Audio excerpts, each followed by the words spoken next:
পাকাই তো জ্বলিচ্ছে না গো, পাকার মধ্যে পানি যায় ভিজে গেছে একবারে, কি অবস্থা। চাল দিছে, তারপর চাল দিয়েই পানি পড়িচ্ছে।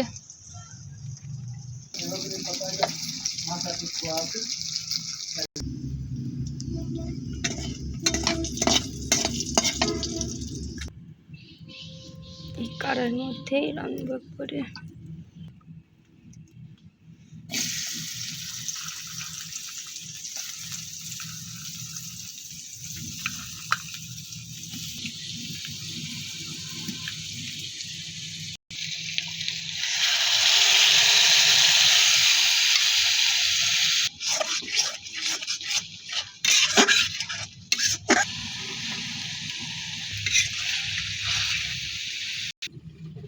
এদিকে তরকারি হওয়ার মধ্যেই গো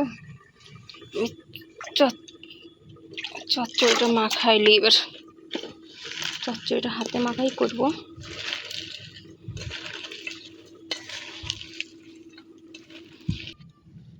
আমার মাছ দিয়ে কুমড়া বড়ি দিয়ে রান্না করা শেষ। এবারে এই কাটার মধ্যে চচ্চড়িটা দিয়ে দিই।